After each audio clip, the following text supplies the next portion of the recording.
m'appelle Teva Victor, je suis originaire de Bora Bora. Enfin, ça fait depuis l'âge de 18 ans, donc plus de 24 ans, 25 ans là, que je sculpte d'une manière générale. Le bois, j'ai commencé avec le bois. Puis maintenant, depuis 2001, je sculpte la pierre exclusivement parce que je trouve que la pierre apporte un côté intemporel et éternel. Je trouve ça passionnant. En fait, mon père m'a toujours dit, dès que j'avais le plus jeune âge, dès que tu as un moment, tu prends un crayon, un papier, ça peut être une serviette, n'importe ce que tu as sous la main, et tu dessines. Donc le dessin, je l'ai toujours eu.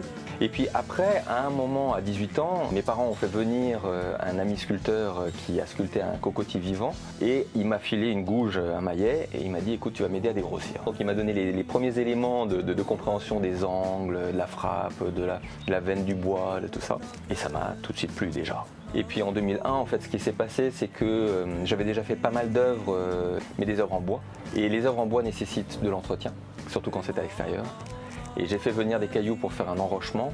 Et là, ça a conquis mon cœur et mon âme direct. Oui, je suis autodidacte. Le copain m'a quand même donné les rudiments, j'ai quand même compris 2-3 trucs avec les quelques jours que j'ai pu passer avec lui. Et ça m'a suffi en fait pour pouvoir essayer. Alors forcément, quand on est autodidacte et quand on apprend de cette manière-là, c'est très long.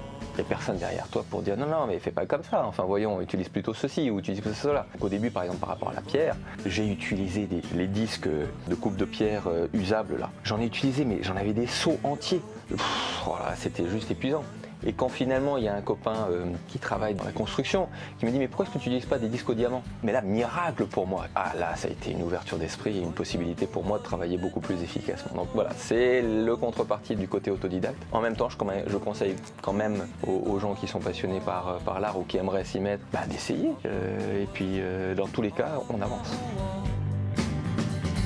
Oui, voilà, je vis réellement, je gagne ma vie avec ça et c'est merveilleux. J'ai aujourd'hui des acheteurs qui sont à l'étranger, à l'international, des gens de Hollywood, des gens du show business. J'ai de la chance, pour l'instant les choses marchent très bien, j'espère que ça continuera. Et c'est vrai que dans le domaine artistique, c'est une remise en question permanente. Est-ce que ça plaît, est-ce que ça plaît pas? On ne peut pas trop le savoir. Disons que j'impose rien à la pierre. Quand j'ai une pierre comme celle-là, je regarde sa forme, ses proportions, j'essaie de voir dans quelle position je vais la mettre. En général, je fais beaucoup de visages. Donc, où je vais mettre le visage. Et puis après, je démarre avec juste 3 lignes. La ligne du milieu, qui va me permettre d'avoir la symétrie. Et puis les 2 lignes qui me permettent d'avoir les proportions. Et à partir de là, je creuse.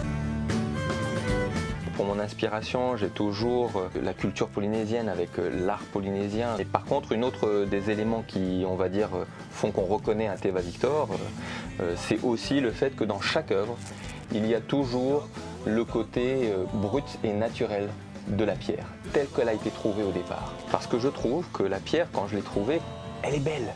Elle a quelque chose de beau, elle a déjà travaillé parce que c'est souvent des pierres qui ont été émoussées, qui ont roulé dans la rivière, qui sont données une forme un petit peu ronde. Ces formes-là, ce travail-là déjà de milliers d'années doit être honoré. Je ne peux pas juste enlever tout, ce serait brutal. Donc j'honore l'âme de la pierre de départ, l'âme de la nature, le respect de cette nature-là. Et c'est un peu le message que je donne aussi dans mes œuvres. On peut avoir une trace du passage humain sur quoi que ce soit que l'on fasse sur Terre, mais n'oublions pas de respecter le démarrage, la nature telle qu'elle est au départ.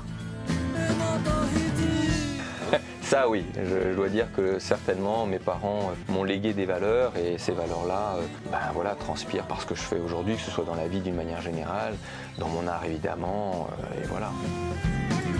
Avec plaisir, merci à toi.